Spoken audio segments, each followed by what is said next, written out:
ഡോക്ടറെ, എൻ്റെ തലയിൽ നല്ല പോലെ താരനുണ്ട്, അതിലേറെ എനിക്ക് ചൊറിച്ചിലുണ്ട്. അതിനെന്ത് ചെയ്യണം ഡോക്ടർ? അതായത് താരനുണ്ടാവാനുള്ള പ്രധാന കാരണം മലസീഷ്യ എന്ന് പറയുന്ന ഒരു ഫംഗൽ ഓവർഗ്രോത്താണ്. വീണ നേരത്തെ പറഞ്ഞിട്ടുള്ള വീണയ്ക്ക് മലബന്ധ പ്രശ്നങ്ങളും ഗ്യാസ് പ്രശ്നങ്ങളും അധികമായിട്ടുണ്ടെന്ന്. വീണ കറക്റ്റായിട്ട് വിര ഇളക്കാൻ നോക്കണം. 6 മാസം കൂടുന്നവർ മുടങ്ങാണ്ട് ചെയ്യുകയും വേണം. ഇപ്പോൾ ഒന്ന് ഡീവോമിങ് ചെയ്തിട്ട് ഞാൻ ഈ പറയുന്ന കാര്യങ്ങളൊന്ന് വീട്ടിൽ ചെയ്യാൻ ശ്രമിക്കുക. പ്രോബയോട്ടിക്സ് ആൻഡ് പ്രീബയോട്ടിക്സ് വളരെ പ്രധാനമാണ്. കാരണം നമ്മുടെ ഗട്ടിൽ, അതായത് നമ്മുടെ വയറിൽ ആവശ്യമില്ലാത്ത ചീത്ത ബാക്ടീരിയം ഓവർഗ്രോത്ത് ചെയ്യുകയും അതിനോടൊപ്പം നല്ല ബാക്ടീരിയസിൻ്റെ അളവ് കുറയുകയും ചെയ്യുമ്പോൾ വയറിന് പ്രശ്നമുണ്ടാകുന്നതിനോടൊപ്പം തലയിൽ നമുക്ക് താരൻ്റെ പ്രശ്നം കൂടാനും ഫംഗൽ ഓവർഗ്രോത്ത് കൂടാനും കാരണമാവും.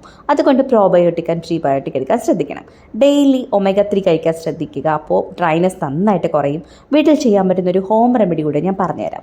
അതിന് വേണ്ടിയിട്ട് ആഴ്ചയിൽ 3 വട്ടം നമ്മൾ ടീ ട്രീ ഓയിൽ ഉണ്ടല്ലോ, അതൊരു എസെൻഷ്യൽ ഓയിലാണ്. അതിൻ്റെ കൂടെ കുറച്ച് വെളിച്ചെണ്ണയും കൂടെ മിക്സ് ചെയ്ത് സ്കാൽപ്പിൽ നന്നായിട്ട് അപ്ലൈ ചെയ്ത് പിടിപ്പിക്കുക. ഒരു 10-15 മിനിറ്റിന് ശേഷം നമുക്ക് ഏതെങ്കിലും മൈൽഡ് ഷാമ്പൂ ഇട്ട് വാഷ് ചെയ്ത് കളയാം. അതായത് ഹെർബൽ ഷാമ്പൂസ് വേണമെങ്കിൽ അങ്ങനെ എടുക്കാം. ആൻറ്റി ഫംഗൽ ഷാമ്പൂ, കീറ്റോകോണസോൾ പോലെയാണെങ്കിൽ അങ്ങനെ എടുക്കാം. അല്ലെങ്കിൽ സെബാമെഡിൻ്റെ എക്സ്ട്രാ മൈൽഡ് ഷാമ്പൂ കിട്ടും, അതായാലും മതി. കാരണം നമ്മൾ എപ്പോഴും സ്കാൽപ്പ് ഒത്തിരി ഓയിലി അല്ലാണ്ട് ഒത്തിരി ഡ്രൈ അല്ലാണ്ടുമുള്ള രീതിയിൽ ക്ലീൻ ചെയ്ത് സൂക്ഷിക്കാൻ കൂടി ശ്രമിക്കണം കേട്ടോ.